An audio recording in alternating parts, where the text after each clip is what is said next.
G'day everyone, it's Luke here. Welcome to this week's episode of our Rossinieri Roundup.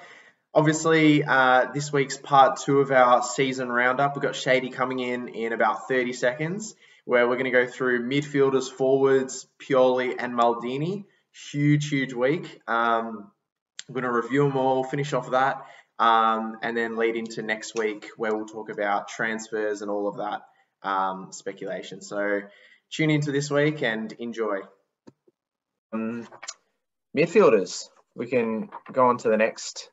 The next line. Benacer. He played 30 games. Didn't score a single goal for the season. But I think he had a good season. If he didn't get injured, he would be up there with my best players of the season. But overall, I'd give him probably an 8. All right. I think he had a good season. I think, like you said, I think it was the injuries that really affected it. Yeah. I mean, affected his season and arguably ours as well. I think if he hadn't been so injured, I think a lot of games would have gone differently if we had him in the middle of the park. I'd give him a 7, but mainly down to the injuries. I mean, so it's not his performance that are marking. I mean, it's not his performances on the pitch that are marking him down. Really, it's the medical stuff or whatever injuries he was exposed to that are really marking him down for me. I think that's the reason.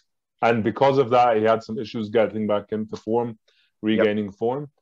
So 7 for me. Going on to our favourite player, Shady. Most underutilized player this season. Oh, I think we're probably talking about. We could be talking about. You're gonna talk. I'm talking about overutilized space. The Milan legend, Samu Castelletto. Can you believe he played 43 games? Only 12 starts in the league. Yeah. But across all competitions, 43 appearances. Probably one of 2 players I wasn't happy with this season. Not a good season for Samu, I don't think. I'd probably give him a 5, I would say. I mean, yeah. I think what did I give Samu? I gave him a 5 too. I gave him a 5. Look, 4 marks to him for effort. Yep. But and obviously this guy it's either he's doing something exceptional in training or he's got something compromising against Pioli. There's no third option here. I think his work ethic is probably really good. He tries and he puts in a lot of effort.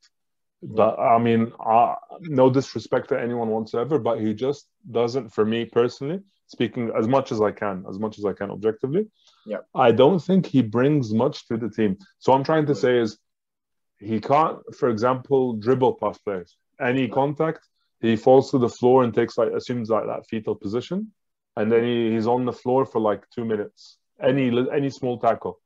So sometimes that's good, I guess, if you want to win the ball and wind down the clock. But if you're trying to chase a game or win a game, a lot of times this season, especially during that dry patch at San Siro in the second half, there'd be games that would be 0-0 or games we're chasing, we're in a losing position. Yeah. And this guy, any minor knock, he falls to the ground for 5 minutes. Yeah. Mate, get the hell up. Man up. Sorry. Go. I just don't. Yeah, I agree. I just didn't see the upside really with him. I think we've seen enough of him. 43 games. I don't think many of those games came out of thinking this guy's impressive. As you said, he's competitive and tries pretty hard, but I just don't think he's not dribbling around plays. He's not really a goal threat at all. It's almost a negative. I mean, and nothing on that side of the wing. That wing's been an issue all season long. For some reason, he was our go-to sub a lot of the time. A lot of the time when we were down and needed someone to come on and bring that energy, he was the player that was brought on, and it was that just kind of disconnect in what we actually needed. But anyway, I think a lot of the times it was just like playing with the player down. You know what I mean? Yeah. It was like playing like it was having a player short. He doesn't have a good shot. He's not like he doesn't put in like good crosses or good through balls. So again, just like from as much as I can, an objective point of view, it doesn't add any value to the squad, is what I'm trying to say. No offense against the guy personally at all whatsoever. And good, I mean, hats off to him, kudos to him for the effort he puts in. But again, it's just I struggle to understand when a lot of the time there's matches we're chasing or trying to win. You bring on Castillejo, what are we doing here? Yeah. The guy spends more time on the ground, groveling on the ground, than he does trying to win matches. Maybe the only exception was the Cagliari game where he missed all these chances, but he was trying to shoot or create chances. But generally speaking, throughout the season, that's not what we saw on the pitch. So I don't know. Yeah, all the best to him, but I'd be, I wouldn't be that sad if, to be honest, if we sold him this time. Yeah. At all. Agreed. So moving on, we might speed through a couple of these. Yeah, sure. Ones. Tonali, I think, probably not the season that we wanted, but he showed signs. Hopefully positive going forward. I would have liked to see more, maybe a 7, 6.5, I'll say. Yeah. I'll give him a 7, but only because I always had a soft spot for the lad. He's a Milan fan. Yeah. I felt he was underutilized, like I said. I don't know. I don't think whenever he was starting to show glimpses of what he could do, he'd be benched the next game and not get a chance. It was very frustrating. Yeah. I don't think he got a run at any point. And I don't know. It's just one of those question marks for me. Why was I mean, I thought, especially with some of the injuries we had, he could have gotten a better run in the team. But yeah, I agreed that we didn't see too much of him. I look forward to us retaining him and seeing out that like loan with the option to buy, because I heard rumors that we might not, but I mean, no, I think we should definitely. He is worthy of. Yeah. Like he is an Azzurri player. I mean, obviously he wasn't called up for the Euros, but he was playing for the Azzurri, and I don't know. I think he's a good player. I think he's worthy of a spot in our midfield. Yeah, I agree. Miete, I would say, I don't want to really, probably not to wish badly on him, but I don't really see a future in him at the club. I think just simply, I just don't think he had the quality to be a Milan player this season.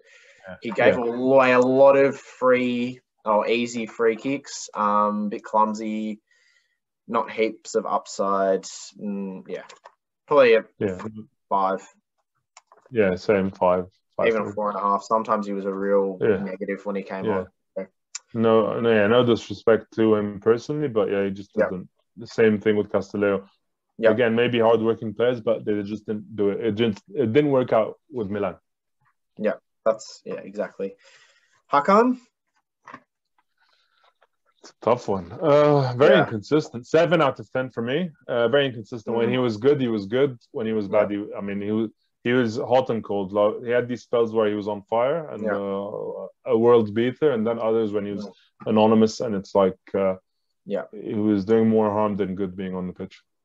Very inconsistent. I find the wage demands are a bit much. Yeah. And honestly, if it's going to be about that, then good job. I mean, go join Mr. Allegri or go to Qatar. That's fine. If it's going to be about that, I think Milan gave you a chance. Milan put you on the map again. Yeah. And I think it's definitely. I mean, I think he's seen after what happened with Donnarumma that it's his loss definitely if he doesn't want to renew. It's that easy. Yeah, I agree. I think I'd probably give him a 7.5. I think he had a really good first half of the season.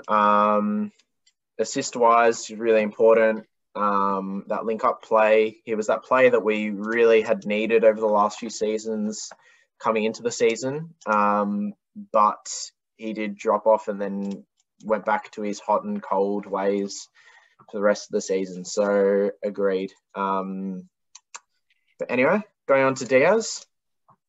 7.5. Really good when he got the chance to start. He seemed to have like a bit of a long dip. It was so he started off, it was really promising at the start. And we were all like, oh, awesome. And then disappeared completely. Fell out of favor as well. Wasn't getting any chances really to start. And then towards the end of the season, he proved how important he is. Yeah. Yeah. So definitely one, if we can hold on to, that would be good. Yeah, I'd agree. 7.5. I think he's a classic example that young players' kind of progression isn't linear, that sometimes they're hot and then they drop off for a little bit, and you just need to give them that confidence and time to come back, which he did. And my kind of one knock at him was that he just gets thrown around a little bit too much. I mean, his dribbling skills are fantastic, but yeah, sometimes he just gets shaken off the ball a bit too easy, I think. But he scored that amazing, was it 2 goals against, where did he, Juve? Was it Juve that he scored the Juve 2? was the 1 goal. 1 goal, maybe I'm thinking of that. Rebic scored the second. Yeah, that from outside, was it from outside the box where he's dribbled around and... No, it was like from the edge of the, inside the box, but just like from the edge of the box. Rebic was the one from outside the box. Okay. Worldy. I think a good season. Krunic? I'll give him a 7 for flexibility and effort. Not necessarily ability, but effort. Seems to be Pioli's favorite player, but this I can understand more than Samu.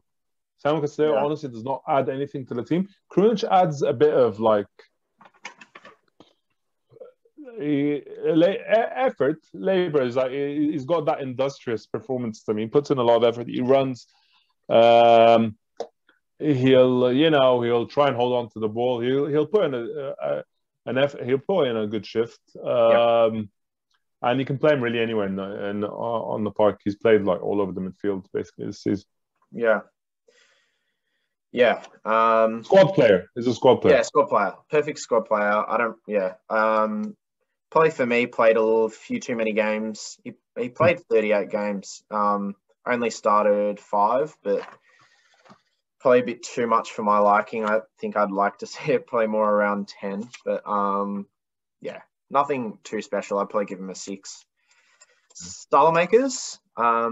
Really? Go for it. You go first. Came across from Belgium. I think he proved a lot of us wrong. Only 3.7 million that we signed him. We chose to sign him. I think a pleasant surprise. I still don't think he's a brilliant player. I'd probably still give him a 7 for the season. I don't think he's left me thinking that we need to sign a player on the right wing. Not that I want to see him continue to start there. I agree. I agree that, I'm not 100% convinced that he's the only solution on the right wing. He is young, though. He's got room to grow. I'd give him a 7.5 for the season. He's done really well when he has played. And I know between him and any of the other options we've had on the right wing, with the exception of Dalot, maybe, I know that I'd rather have him. Definitely not the be-all and end-all, but definitely a good player to have. I think he just needs to probably become a little bit more threatening. He never really, was a problem for too many teams that we came up against. I know I've already said that I've had a player of the season, but this guy, the other one that I joint player of the season was my player of the season, but this guy is probably I think this one is actually my player of the season in terms of on-field performances, and that's Kessie. I think for me, probably best or top 2 or 3 midfielders in the competition, probably even in the world. I think he would be up there. Seriously underrated. He played the most, 50 games, so extremely durable. I don't think he even really missed too many games. He was just always around, always reliable. You can't shake him off the ball. He was that kind of force through the midfield that bullied teams around. Fantastic player. Probably a 9.5 even. Yeah. I'd give him a 9.5 too. So I gave Calabria a 9.5 as well. Yeah. Calabria wins player of the season for me because I think we all love an underdog story. Yeah. And Calabria, everyone had written him off. Whereas Kessie, we all knew his class. He'd had a couple of hiccups the past few years, but overall, I think we all agreed that he was a great player. This season, though, he really, not for us, but to outsiders, to the neutrals, this might have been like his breakthrough season. Yep. Although, we've loved Kessie for years, and most of Milan fans have, but he's just been very consistent this season. Very reliable, like you're saying. I think you've summed it up. I'm disappointed at the way he went in for that penalty against Juventus, but I think in the grand scheme of things, who cares? Yeah. Other than that, he's been so reliable, even with the penalties. Yeah. And most importantly, the 2 penalties against Atalanta, he buried them. So what a play. Absolutely, and it was second on our league goal scoring tally. Scored, I think, 15, 14 for the season, all comps. Probably would have been more around almost 20 if Zlatan let him take a few more penalties at the first half of the season.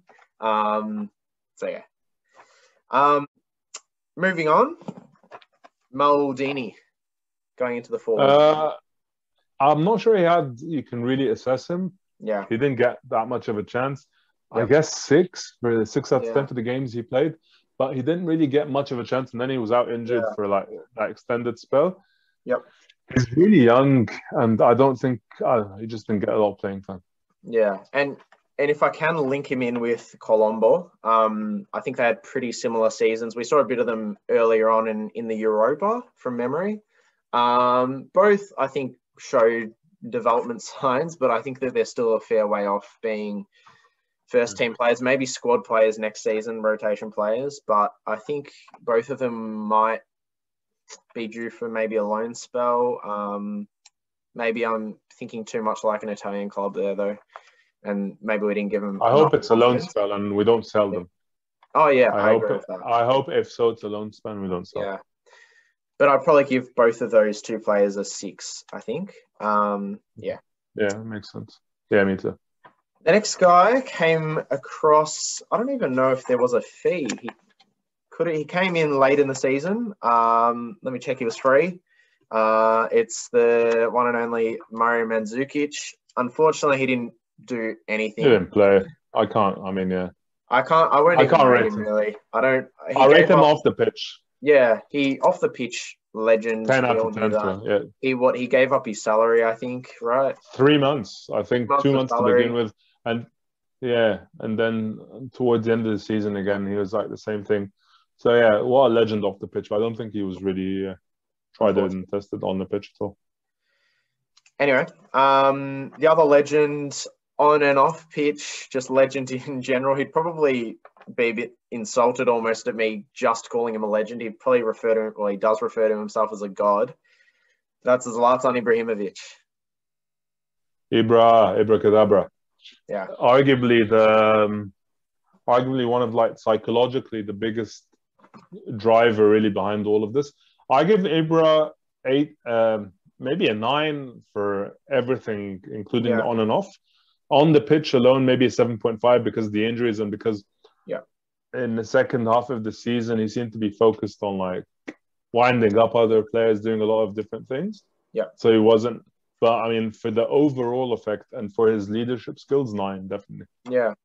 I'd probably give him, I think, probably near a 10 for the first half and then averaging out maybe a 8.5 for the whole season. I think I'll give him a 9 actually for off-field reasons as well. Looks like he was going to be Capo Cannieri for that first run. Finished with 15 or something goals in the league.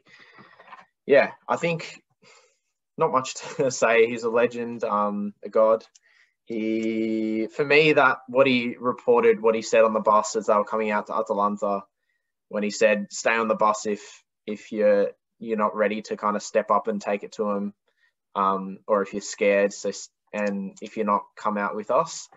And they played like that. He was that guy that stepped up and showed that maturity, or not maturity, that leadership later on. So it was almost more of a manager, coach kind of thing for us. Yeah, exactly.